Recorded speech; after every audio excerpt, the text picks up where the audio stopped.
பிச்சைக்காரன்னா இப்போ உள்ள பிச்சைக்காரன்லாம் பிச்சைக்காரன் அல்ல. அப்புறம் இவன் பூரா சோம்பேறி, வேலைக்கு போகாதவன்.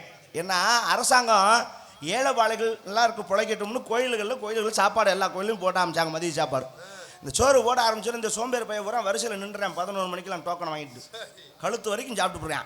அப்புறம் எதுக்கு இப்போ 3 வேளைக்கும் சாப்பிட வேண்டிய அவசியம் இல்லை. வாசலில் துண்டை வச்சு உட்காந்தானா பீடி சிகரெட்டுக்கு சில்லறை விழுந்துருது. அப்புறம் எப்படி வேலைக்கு போவேன்? இவன் வேலைக்கு போகாத சோம்பேறியை தவிர பிச்சைக்காரன் அல்ல. பிச்சைக்காரன் அந்த காலத்தில் ஒருத்தன் வந்தான். அவன் எப்படி வருவான்னா ராத்திரி 9:30 மணிக்கு வருவான். ஓஹோ, அவன் பேர் ராப்பிச்சை நம்ம சொல்றது. சரி, ஆனால் உண்மையான பேர் அன்னக்காவடி. எப்படி இருப்பான் தெரியுமா? எப்படி? இப்போ குளிக்காத பாண்ட முடிச்ச மாதிரி தான் சொல்லிட்டாங்க. நல்லா பளபளன்னு குளிச்சு ட்ரெஸ் பண்ணி காவி உடை உடுத்தி நெத்து நிறைய பட்டை ஓட்டு தோலில் ஒரு உலக்க வச்சிருப்பான். 2 குண்டாச்சட்டை தராசு மாதிரி முன்னுக்கு தொங்கும். சரி, இந்த இங்கே இருக்க தலைமுறைகளில் எத்தனை பேர் இந்த பிச்சைக்காரனை பார்த்தவங்க இருக்காங்க தெரியும். பழைய அளவுக்கு தெரியும். நடுவில் ஒரு மணி கட்டியிருப்பேன். வாசலை பிச்சை போடுங்கன்னு கேட்க மாட்டான். இந்த மணி ஒரு அடி அடிப்பான்.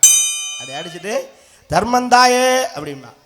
இந்த சத்தம் கேட்டேன்னு இந்த ஆத்தா என்ன செய்ய தெரியுமா? வீட்டில் இருக்க மாமையா புள்ள ஒட்டி பேரம் பேத்திக்கெல்லாம் சோத்தை போட்டு மிச்சத்தை பூரா வாரி வலிச்சு அவன் பாத்திரத்தில் போடும். சரி, அது மாதிரி 10 வீட்டில் வாங்கிட்டு போய் அவன் புள்ள குட்டியோட உட்காந்து பசியாருனா தர்மந்தாயின்னு சொன்ன தர்மம் நிலைச்சது. இன்னைக்கு அந்த பிச்சைக்காரன் எங்கேயா வர்றானா? வரல. என்ன காரணம்? வரமாட்டேன். ஏன் வரமாட்டேன்? எப்படி வருவேன்?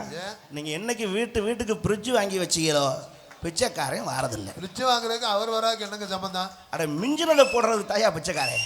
இவங்க தான் முட்டு சட்னி மிஞ்சினாலும் கிண்ணத்தில் வலிச்சு ஃப்ரிட்ஜில் வச்சு 4 நாளைக்கு நக்கி திங்கிறாங்களே. அவன் எப்படி வருவான்? அவன் பார்த்தான் இவங்க நம்மளை காட்டிலும் பெரிய பிச்சைக்காரங்களாயிட்டாங்க. நம்ம இந்த வேலைக்கு போகிறது நல்லதுன்னு கிளம்பிட்டான். என்னை பற்றி ஆத்தா இந்த ஃப்ரிட்ஜெல்லாம் இருந்துச்சுன்னா அதை மூலையில் தூக்கி போடுங்க.